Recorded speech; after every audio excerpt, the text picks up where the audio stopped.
माझ्या हातात जे काही होतं ते सगळं केलं मी. आज तू नाही आहेस पण आता हा शेवटचा प्रयत्न.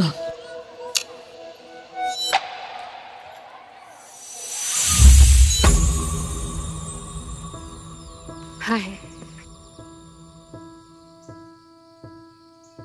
हाय.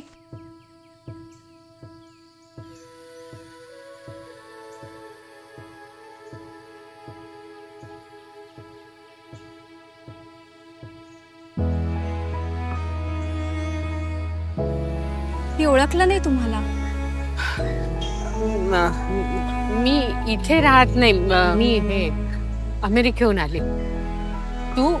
तुम्ही मी इथेच.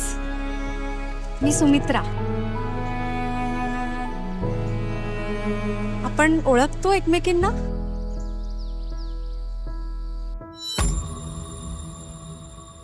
मी खूप लांबून आली आहे आणि माझ्याकडे वेळ फार कमी आहे. मी शंकर विषयी बोलायला आली.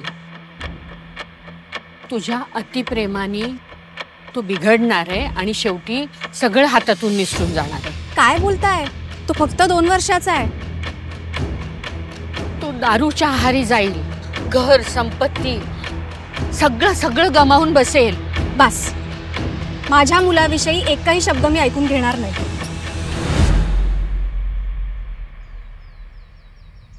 भविष्यातून आलीये मी ते सगळं पाहिलंय म्हणूनच आलीये मी इथे. तुला समजवायला, शंकरला वाचवायला. तू कोण आहेस? आई, मी तुझी नंदू, तुझी मुलगी, तुझी बाबांची लेक नंदिनी, शंकर दादाची चिंगी. लहानपणी पण मी हे तुला कितीदा सांगितलं पण तुला समजलंच नाही.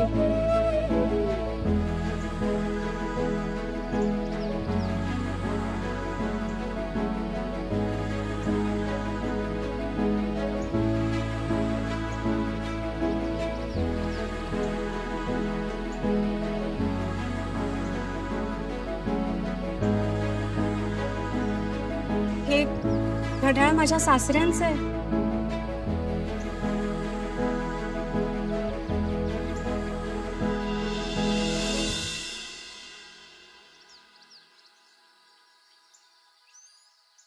नंदू थांब. 2 वर्षांपूर्वी कुसुमताईचं म्हणजे माझ्या सख्ख्या बहिणीचं पत्र आलं. तिचा सासरी खूप छळ होतोय आणि तिला आयुष्य संपवावं असं वाटतंय.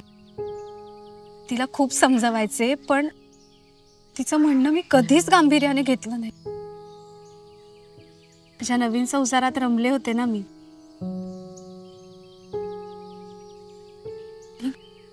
एक दिवस अचानक मला ट्रंक कॉल आला.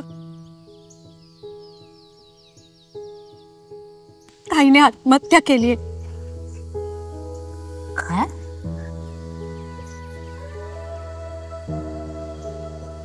तिला घेऊन यायला हवं. अपराधी आहे ग तिची. बापरे. म्हणजे शंकर तिचाच मुलगा आहे. तिच्या सासरच्यांनी त्याला स्वीकारलं नाही म्हणून आम्ही त्याला दत्तक घ्यायचं ठरवलं आणि ही गोष्ट कुठेही सांगायची नाही असं ठरवलं. तुला माहिती, आजच मला समजलंय की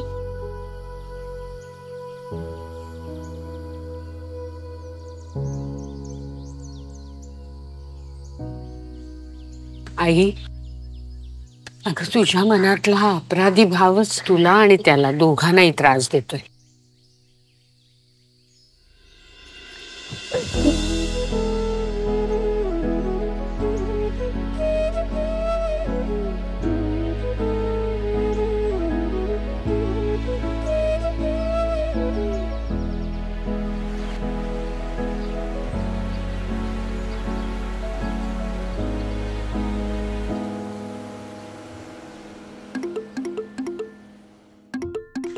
नंदू,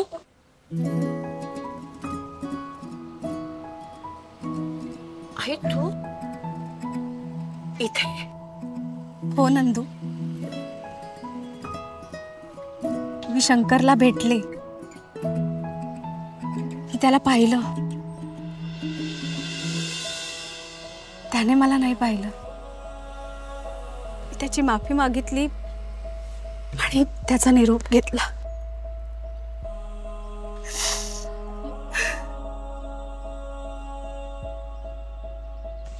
आता पुढे